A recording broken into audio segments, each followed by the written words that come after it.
ಅಂತಾರಾಷ್ಟ್ರೀಯ ಪ್ರಜಾಪ್ರಭುತ್ವ ದಿನಾಚರಣೆಯ ಅಂಗವಾಗಿ ರಾಜ್ಯದಲ್ಲಿ ಬೃಹತ್ ಮಾನವ ಸರಪಳಿಯನ್ನು ನಿರ್ಮಾಣ ಮಾಡಲಾಗಿದೆ. ಈ ನಡುವೆ ಚಿತ್ರದುರ್ಗ ಜಿಲ್ಲೆಯಲ್ಲಿ ಸೆಪ್ಟೆಂಬರ್ 15 ಬೆಳಗ್ಗೆ 9 ಗಂಟೆಗೆ 145 ಕಿಲೋಮೀಟರ್ ದೂರ ಮಾನವ ಸರಪಳಿಯನ್ನು ನಿರ್ಮಿಸುವ ಮೂಲಕವಾಗಿ ಈ ಒಂದು ಕಾರ್ಯಕ್ರಮವನ್ನು ಯಶಸ್ವಿಗೊಳಿಸಲಾಯಿತು. ಸಸಿಗೆ ನೀರು ಹಾಕುವ ಮೂಲಕವಾಗಿ ಹಿರಿಯೂರು ನಗರದಲ್ಲಿ ಚಿತ್ರದುರ್ಗದ ಜಿಲ್ಲಾ ಉಸ್ತುವಾರಿ ಸಚಿವ ಡಿ ಸುಧಾಕರ್ ಅವರು ಈ ಒಂದು ಮಾನವ ಸರಪಳಿ ಕಾರ್ಯಕ್ರಮಕ್ಕೆ ಚಾಲನೆಯನ್ನು ನೀಡಿದರು. ಇನ್ನು ಕಾರ್ಯಕ್ರಮದಲ್ಲಿ ಶಾಸಕರಾದ M Chandrappa, MLC DT Srinivas, Adijambava ನಿಗಮದ ಅಧ್ಯಕ್ಷ ಜಿಎಸ್ ಮಂಜುನಾಥ್ ಸೇರಿದಂತೆ ಹಲವು ಗಣ್ಯರು ಭಾಗವಹಿಸಿದ್ದರು. ಜಾತಿ, ಧರ್ಮ, ವರ್ಗಗಳ ಭೇದವಿಲ್ಲದೆ ಒಟ್ಟಾಗಿ ಮಾನವ ಸರಪಳಿಯನ್ನು ನಿರ್ಮಿಸಿದ್ದರು.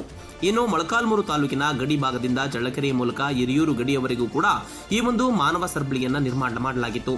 ಇನ್ನು ಈ ಒಂದು ಮಾನವ ಸರಪಳಿಯನ್ನು ಬೀದರ್ ಟು ಚಾಮರಾಜನಗರದವರೆಗೂ ಕೂಡ ನಿರ್ಮಾಣ ಮಾಡಲಾಗಿದ್ದು ಅತ್ಯಂತ ಬೃಹತ್ ಮಾನವ ಸರಪಳಿ ನಿರ್ಮಾಣ ಇದಾಗಿದೆ.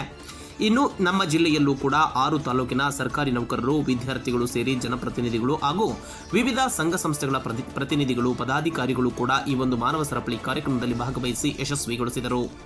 ಸಂಭ್ರಮದಿಂದ ಆಚರಣೆ ಮಾಡಿದಂಥ ಈ ಒಂದು ಸಂದರ್ಭದಲ್ಲಿ ತಾವೆಲ್ಲರೂ ಸಾಕ್ಷಿಯಾಗಿದ್ದೀರಿ. ಈಗಾಗಲೇ ಮಾನ್ಯ ಜಿಲ್ಲಾ ಉಸ್ತುವಾರಿ ಸಚಿವರು ವಿವರಿಸಿದಂತೆ ನಾವು ಏಕಕಾಲಕ್ಕೆ ರಾಜ್ಯಾದ್ಯಂತ ಒಂದು ಪ್ರಜಾಪ್ರಭುತ್ವದ ದಿನದ ಅರಿವನ್ನು ಮೂಡಿಸಲಿಕ್ಕೆ ನಾವು ಸುಮಾರು 2500 ಕಿಲೋಮೀಟರಷ್ಟು ಉದ್ದದ ಮಾನವ ಸರಪಳಿಯನ್ನು ಬೀದರ್ದಿಂದ ಹಿಡಿದು ಚಾಮರಾಜನಗರವರೆಗೆ ನಿರ್ಮಾಣ ಮಾಡಲಾಗಿದೆ. ಸೊ ಅದರ ಭಾಗವಾಗಿ ನಾವು ಕೂಡ ನಮ್ಮ ಜಿಲ್ಲೆಯ ವ್ಯಾಪ್ತಿನಲ್ಲಿ ಸುಮಾರು 145 ಕಿಲೋಮೀಟರ್ ವ್ಯಾಪ್ತಿನಲ್ಲಿ ಯಾವುದೇ ಬ್ರೇಕ್ ಇಲ್ಲದ ಹಾಗೆ ಕಂಟಿನ್ಯೂಯಸ್ ಆಗಿ ಮೊಳಕಾಲ್ಮೂರಿನ ಮೇಲಿನ ಕಣಿವೆಯಿಂದ ಹಿಡಿದು ನಮ್ಮ ಹಿರಿಯೂರು ತಾಲೂಕಿನ ಜವಗೊಂಡಳ್ಳಿಯವರೆಗೆ ಸುಮಾರು 145 ಕಿಲೋಮೀಟರ್ ಉದ್ದದ ಮಾನವ ಸರಪಳಿಯಲ್ಲಿ ಇವತ್ತು ಸುಮಾರು 1.5 ಲಕ್ಷ ಜನ ಭಾಗವಹಿಸಿದ್ದಾರೆ. ವಿದ್ಯಾರ್ಥಿಗಳು, ಸಾರ್ವಜನಿಕರು, ಬೇರೆ ಬೇರೆ ಸಂಘ ಸಂಸ್ಥೆಗಳವರು, ರೈತ ಸಂಘಟನೆಗಳಿರ್ಬೋದು, ದಲಿತ ಸಂಘಟನೆಗಳಿರ್ಬೋದು, NGOs ಇರ್ಬೋದು, ಆಮೇಲೆ ಧರ್ಮಸ್ಥಳ ರಾಷ್ಟ್ರೋತ್ಥಾನ ಪರಿಷತ್ತವರು ಇರ್ಬೋದು.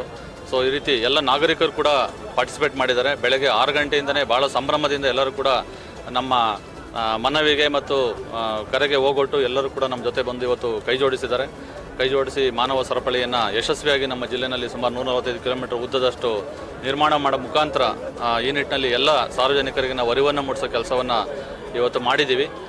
ಆ ನಿಟ್ಟಿನಲ್ಲಿ ಮಾನ್ಯ ಜಿಲ್ಲಾ ಉಸ್ತುವಾರಿ ಸಚಿವರು ಕಾರ್ಯಕ್ರಮವನ್ನು ಉದ್ಘಾಟನೆ ಮಾಡಿ ಕಾರ್ಯಕ್ರಮವನ್ನು ಯಶಸ್ವಿಗೊಳಿಸಿದ್ದಾರೆ. ಅವರಿಗೆ ಕೂಡ ಜಿಲ್ಲೆಯ ಪರವಾಗಿ ಎಲ್ಲ ನಾಗರಿಕರಿಗೆ ಮತ್ತು ಸಾರ್ವಜನಿಕರಿಗೆ ಧನ್ಯವಾದಗಳನ್ನು ಮತ್ತು ಮಾಧ್ಯಮ ಪ್ರತಿನಿಧಿಗಳು ಕೂಡ ಧನ್ಯವಾದವನ್ನು ತಿಳಿಸ್ತೇನೆ. Thank you. ಬಹುಶಃ ಇರ್ಬೋದು, ಬಿಕಾಸ್ ಕಾರವಾರದಲ್ಲಿ ಸುಮಾರು 240 ಕಿಲೋಮೀಟರ್ ಇತ್ತು. ಅವರಲ್ಲಿ ಕಂಟಿನ್ಯೂಯಸ್ ಮಾಡೋಕ್ಕಾಗಿಲ್ಲ, ಘಾಟ್ ಸೆಕ್ಷನ್ ಇದ್ದಿದ್ದರಿಂದ.